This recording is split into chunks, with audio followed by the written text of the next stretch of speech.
Escape Pod, Episode 739. Summer Flashback. The Nightmare Lights of Mars. By Brian Trent.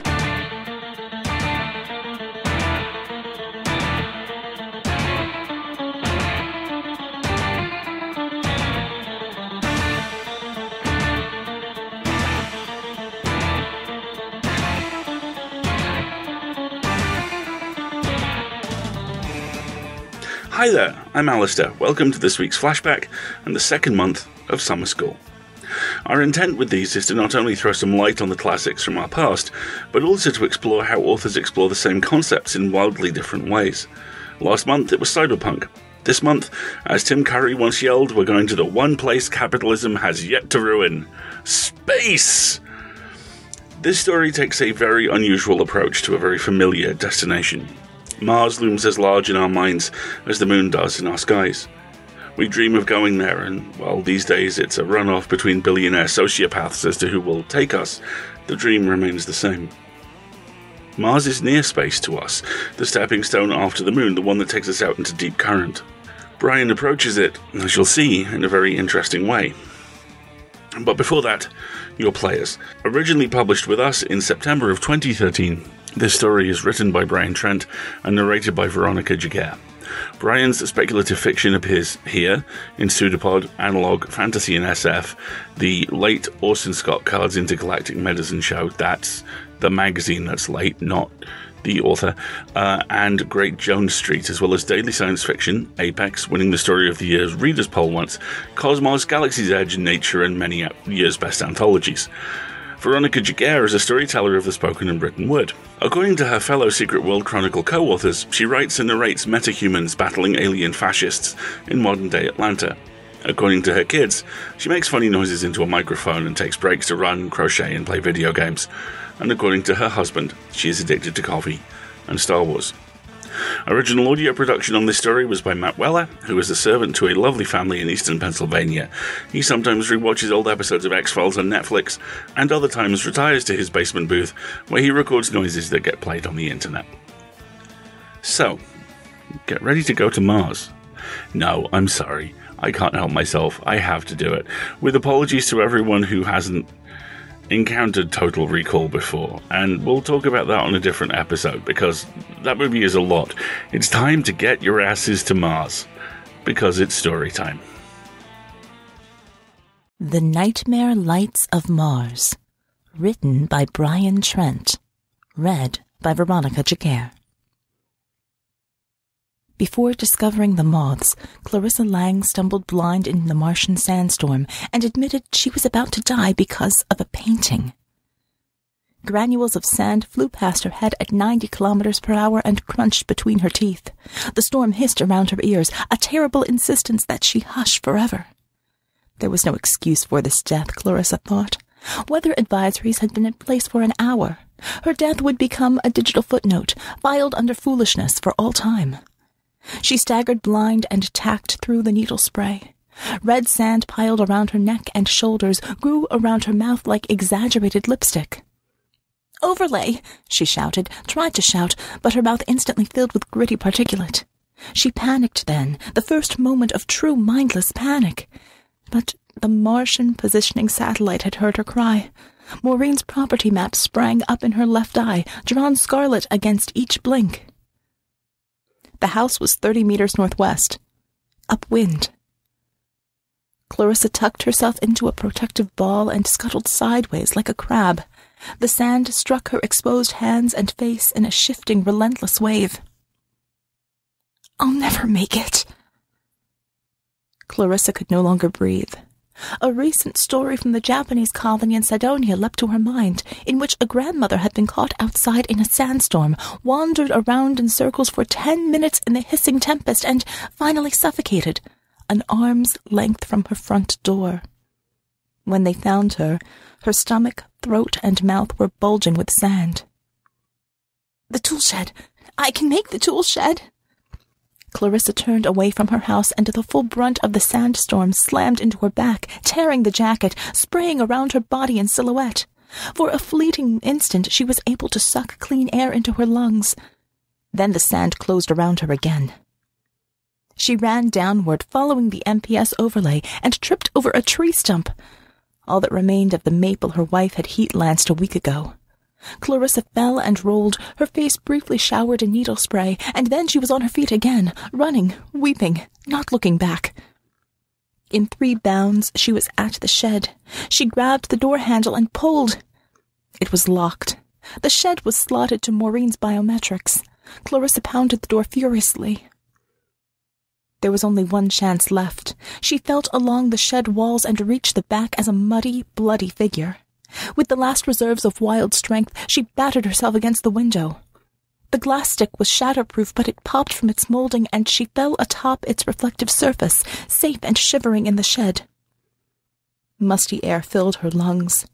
Maureen's tools hung like hunting trophies on the walls. Clarissa weakly felt for the box of algae flares, pried the lid up, and struck it against the glass sheet beneath her. The shed blazed in bright emerald light.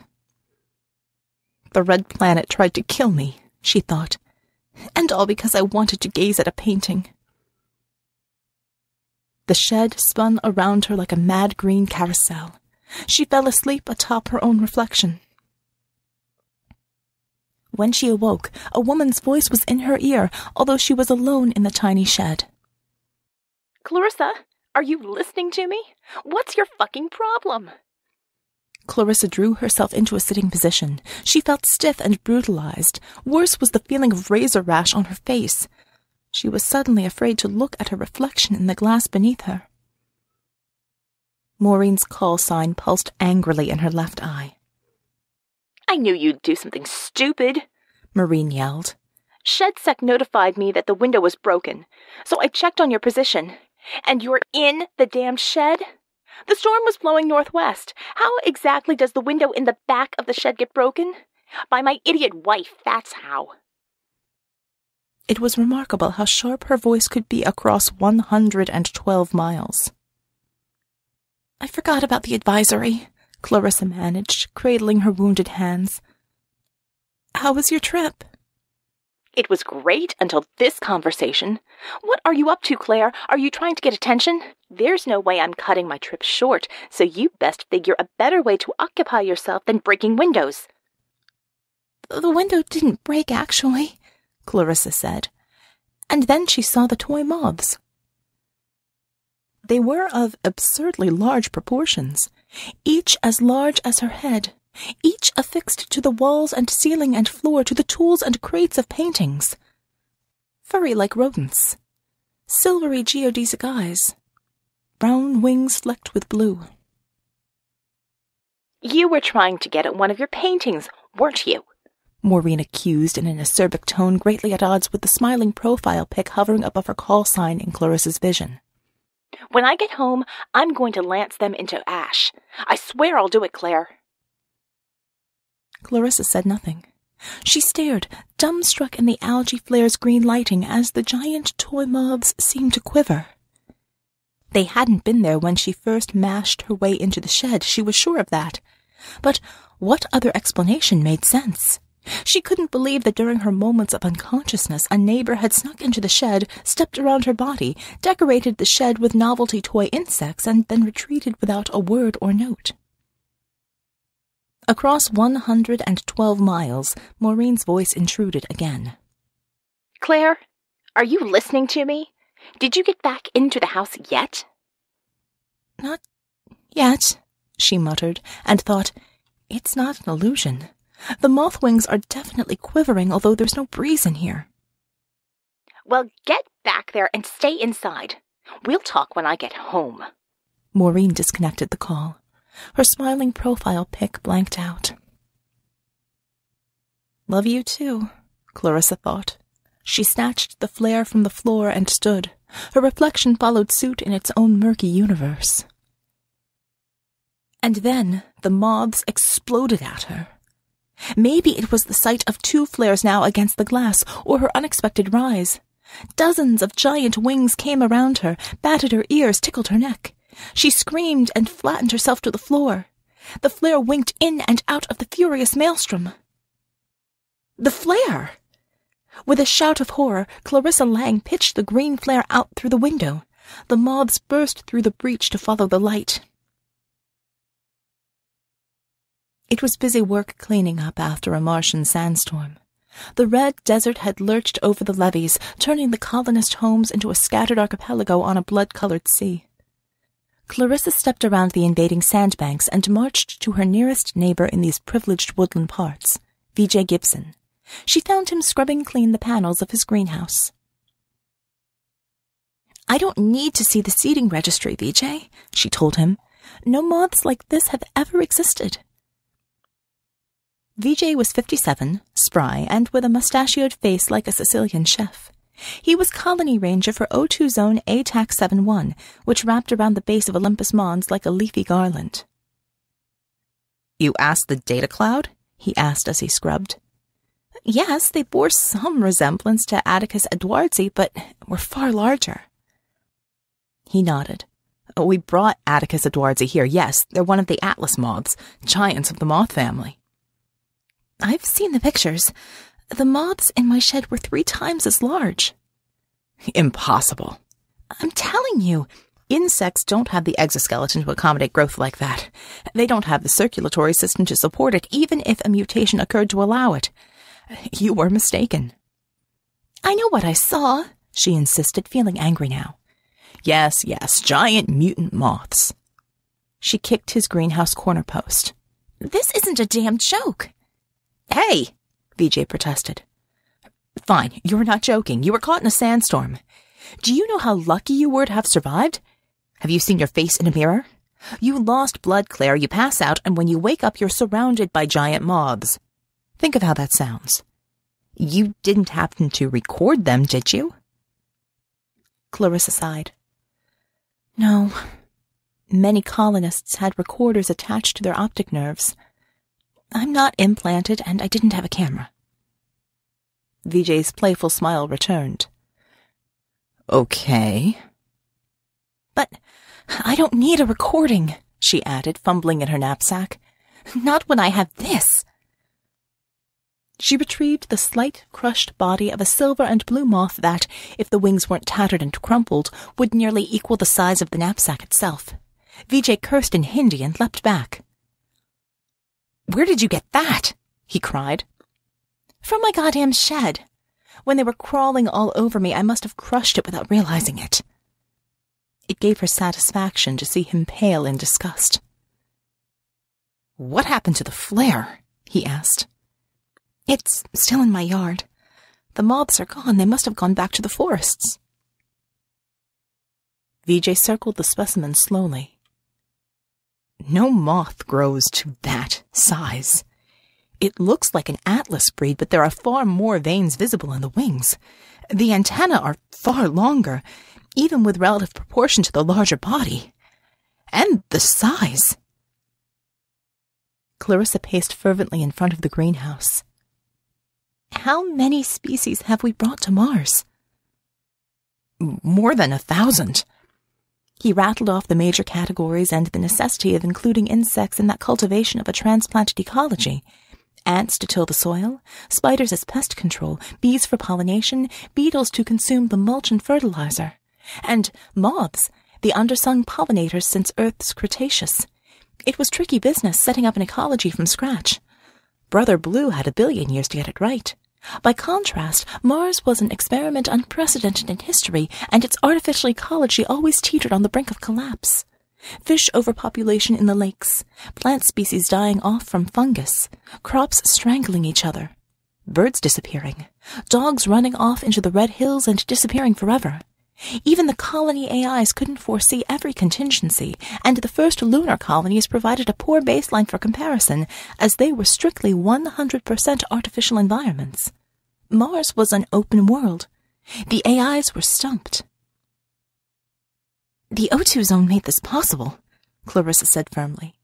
"Coupled with the Martian gravity, maybe even the radiation levels filtering in through the atmosphere and wrecking the moth chromosomes.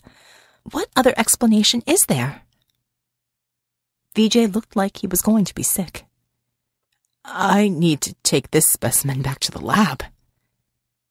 "Go ahead," she said. "They got in through your shed window, you said. The storm might have blown them out from their usual haunts. Or they were simply attracted to the light of the flare. VJ used a greenhouse trowel to lift the dead thing onto a tray. Clarissa didn't stay to watch. The painting was of Earth. By mid-afternoon, Clarissa was sitting in her den, looking at the golden splendor of her homeworld rendered in oil on canvas. The brush strokes were in the style of modern Impressionism. The sky was honeyed and warm to contemplate. The meadow blushed, the trees reached gingerly towards the firmament, and white rapids frothed over jutting rocks to eventually empty into a serene pool. She hadn't looked at the painting in 2 months. Seeing it again made her eyes moisten. "Maureen," she said quietly, "you can go to hell." There was no reason to stay on Mars. Clarissa didn't understand why her homesickness had begun. She had emigrated to Mars as part of a geological survey team hired by joint corporate scientific sponsors, and the money was better than anything Earth was offering. Shackled in debt, Clarissa seized the opportunity to go off-world. Mars was exciting at first. It was a small world, and that size was manageable and comprehensible to her. You could stand on a high mesa and see the horizon turn down at the edges. Mars also exuded the frontier spirit, and Clarissa allowed herself to be seduced by that giddy optimism.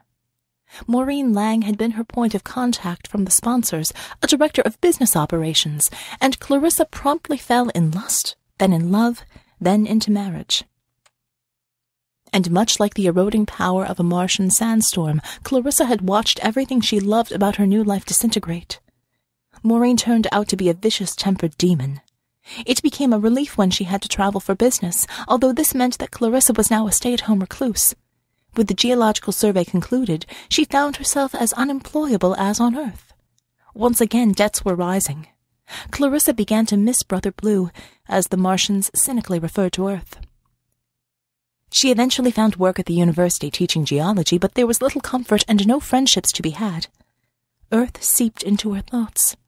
When not teaching, she would sit at home and immerse herself into Terran films until Maureen deleted them all and, as she controlled the monthly bills, blocked access to downloads. All Clarissa had now were memories. And paintings.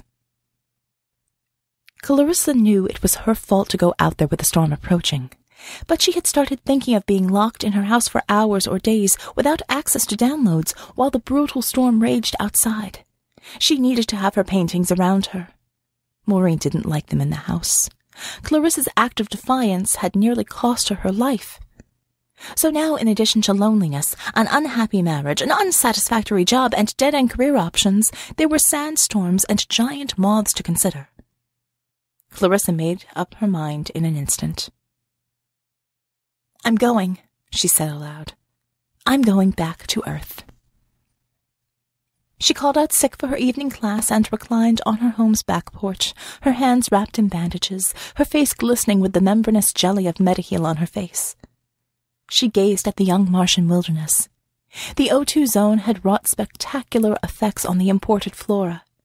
A forest that would have taken half a century to thicken on Earth had sprouted up in little more than a decade here. And what a forest! The trees were a primeval wonderland, like columns supporting a green temple. Clarissa drew up a list of things to do before heading off-world. Maureen controlled all the finances, so it was an easy matter cutting ties and hopping the space elevator. Then, with a sinking feeling, she realized her quandary. She might be able to sell a few things and scrape together enough funds for the shuttle, but she'd arrive on Earth as a pauper, a destitute refugee. What the hell could she do? The porch lights flickered. 2 moths flitted around it. Clarissa watched them for a time. They were not the monsters from the shed. These were a brace of normal white moths. Interesting, the selectivity of whatever mutagenic properties. Why the hell should VJ get credit for the giant moth? Clarissa promptly deleted her list of things to do and began typing up something else. Her fingers flew across the smart paper with an urgency and purpose she hadn't felt in a long time. The ring of algae flares sizzled on her porch like a sorcerer's ring of fire. Clarissa retreated to a corner of the porch and watched the wilderness. There weren't many colonist homes this deep in the imposing Martian wilderness. Most of the colony had been constructed in the packed, linked style of Middle Eastern Medinas, with an interconnecting system of underground warrens should the desert swallow the town whole. Now the forests were spreading. The colony was extending nervous feelers into the newborn woods. Maureen could afford it. A few scientists or rangers like VJ had built ranches in the forest. Clarissa's home was probably the one thing she truly loved about Mars, and that was probably because, with its woodsy environs and aroma, it reminded her of the homeworld. The night was quiet. The porch was a phosphorescent cave in the flare light. Clarissa waited. But the moths didn't come. The centipedes did. They marched out of the forest in 3 soldierly lines. Each was the size of a domestic cat. Upon reaching the ring of flares, they scrambled back and forth on a phalanx of bristling legs. The light played off their thick, segmented bodies. Clarissa retreated inside, watching from the security of her screen door.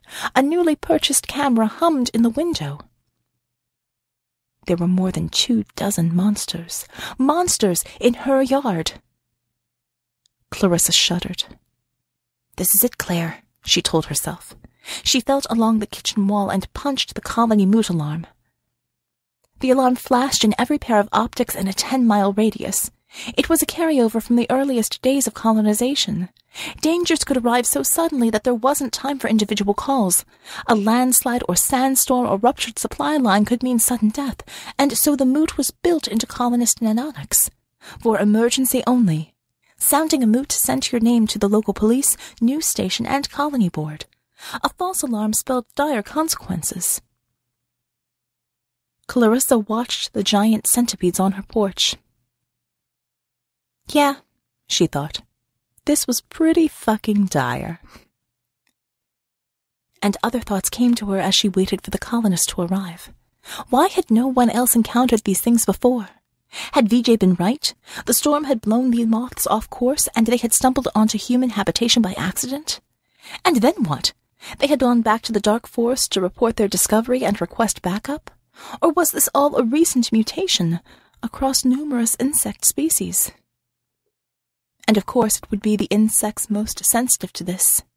It had taken thousands of generations for Homo sapiens to evolve from simian progenitors.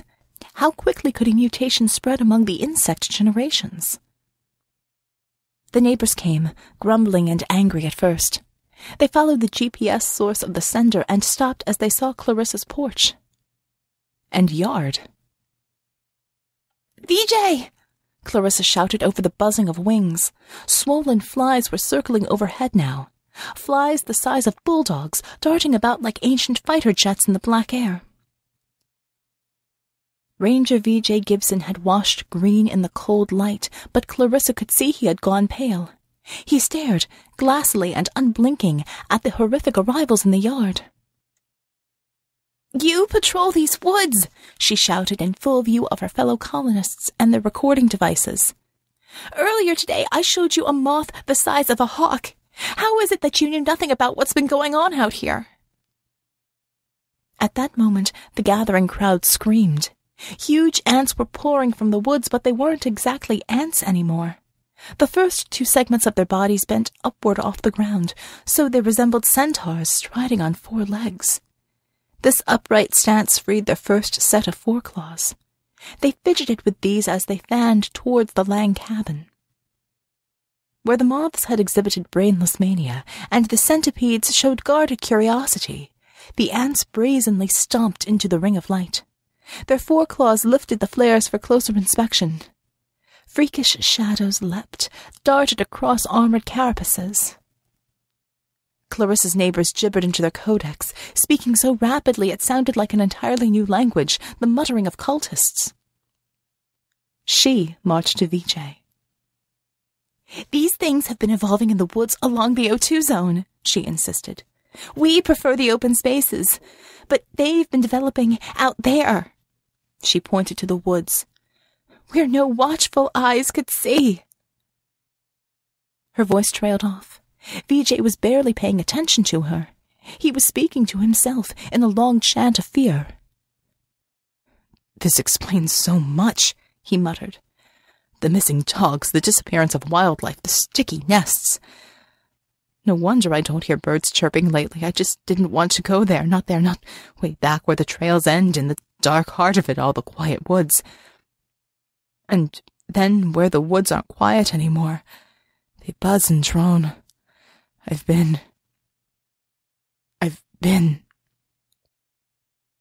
Clarissa recoiled as VJ vomited on the grass. An incoming call flashed. Maureen must have been notified of a moot at her house.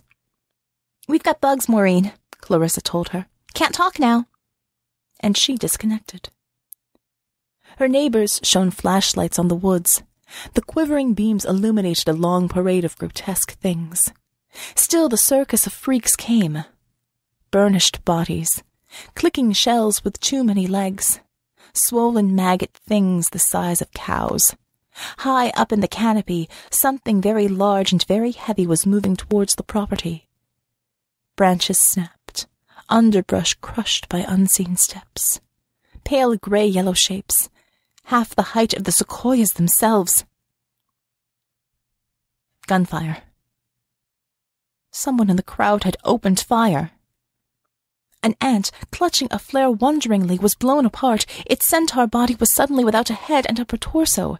The flare was flung against the porch and went dead. The remaining ants reacted with a swiftness that was terrible to behold. Still brandishing the flares, they turned and scuttled into the line of colonists. More gunshots rang out. A child was lifted screaming into the night by a particularly bloated fly, and his high-pitched scream faded as he vanished. Trees fell on the property, knocked down by the colossal creatures. The armed colonist retreated into Clarissa's house and blasted from windows and doorways. Someone was pulled through a window by a bristly claw. By 3 a.m. it was over. Choppers were called in to spray micro-shedders on the insurgent horde, but when they shone their spotlights over the town and forest, there was only a trail of corpses to be seen. The woods were quiet once again. The ensuing search party came to nothing. After 8 months, it was called off and other explanations were sought. There was no denying the reality of the giant insectile corpses. Clarissa's discovery had made her a celebrity, and she found herself touring the planet she had once hated as a guest of every talk show and research hub and call-in newsfeed. The carcasses attracted the best minds in the solar system. Yet Clarissa's insistence that the O2 zone had created the mutations was eventually dismissed. Genetic engineering was blamed. A child with a chemistry set could manipulate the DNA of lesser organisms, people said. The insect attack must have been a case of bioterrorism. Martian separatists declared it was a conspiracy by Brother Blue to dissuade political independence. Crackpots swore to a government cover-up. At the center of it all was Clarissa Lang. She found herself steadily dismissed by the scientific establishment and then ignored by the fickle media at large, prompting her to withdraw once more, a recluse again, and a year after the event she found herself again seeking out the comfort of her paintings, which Maureen eagerly let her hang all over the house, so desperate she was to make amends with her celebrity wife. A year passed. No nests, no hives, no mounds. Search teams scoured the Martian surface looking for evidence. Doppler teams dug pits and sounded charges. The bugs had vanished. "But we didn't look deep within the planet," Clarissa said into a recorder. "Mars is an entire world with deep passageways and tunnels and lava tubes far beneath our feet. The nests must be down there. They must have retreated to lick their wounds. They must have expanded their own colonies so far down that we can't reach them. They must be down there." She shivered and gave a low, keening sound. "I can envision the huge layers they've built for the freakish behemoths and new generations of mutated eggs." She sobbed once. The urge to look at the window was almost overpowering. She pressed her free hand into the scissors once more. Beyond the window, her neighbors marched out into the forest. No one was speaking. "I tried to warn them," she said, relishing the pain that shot up from her wounded hand. "But tonight, as we were all going to bed, a shining gold light manifested from the woods. Something about it is so compelling that the colony is going to investigate it. No one seems to care that it lies deep, deep in the woods." More footsteps, by the hundreds, passing below her window and stomping the nearby yards. Clarissa screwed her eyes shut. The gold light seemed to dance in her mind. When she opened her eyes, the recorder was still in her hand, but her body was moving with the rest of the colony. The light was so beautiful. She wondered what they had been planning all this time. She had some ideas which even now were fading in the face of the beautiful, golden, painting-like light. The thought occurred that she should have left Mars while she had the chance. But by then, they were already chewing on her.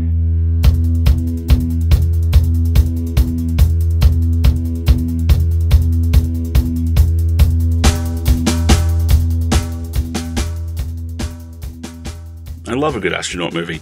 Hell, I love some terrible astronaut movies. Okay, I love all terrible astronaut movies. I love all astronaut movies equally, alright? There, I said it. But the simple truth is that there isn't much room for people with arts degrees on spaceships. At least at first.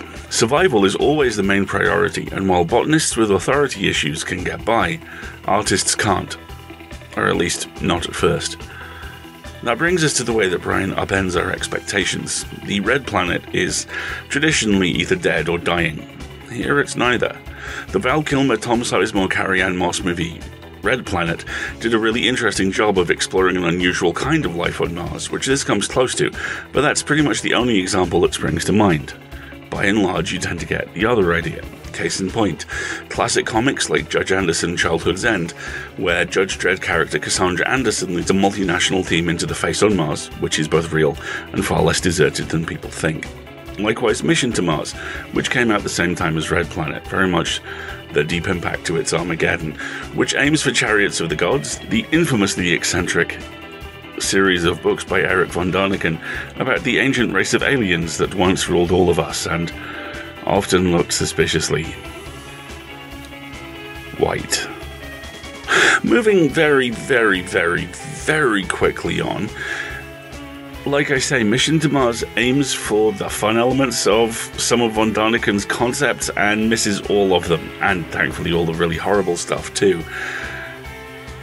You see, Mars is very nearby, and we can't stop thinking about it. But Mars is complex, and our attitude and approach towards Mars is complex, and so we get all these different approaches to it, some of which, appropriately with a metafictional twist, much like Mars probes, don't always work, or land, or survive. We want Mars to have lived. Some of us want Mars to be alive now. We need it to be a living thing, or a recently living thing. When it isn't, we're not sure what to do. Except for Brian, who throws riotous, terrifying life at us. Mars interrupted no more. The second thing I love about Trent's Mars is no one is a victim.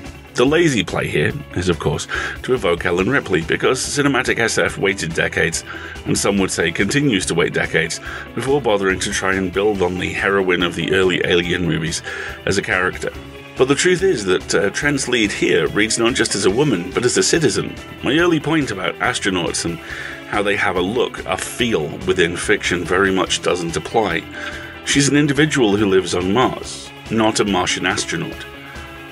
She's a Martian, and I can't help but suspect, especially with some of the very smart choices she makes, that a few streets away, or perhaps as far away on Earth as he possibly can be, the Martian's Mark Watney is nodding approvingly. There and here, there's no lack of agency. There's just a monolithic natural force that will absolutely kill you if you don't do something. The fact she doesn't do anything isn't her fault. A society faced with an epochal crisis freezing in place?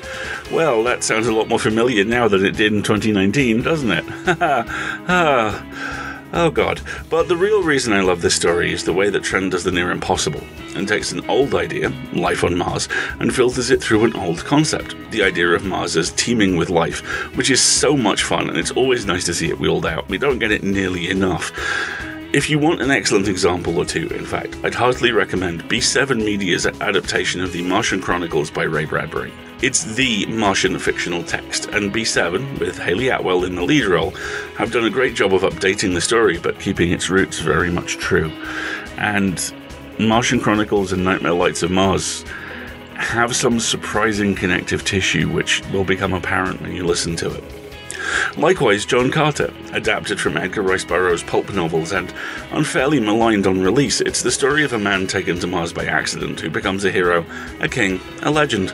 You know, all those things they like to name emo bands after.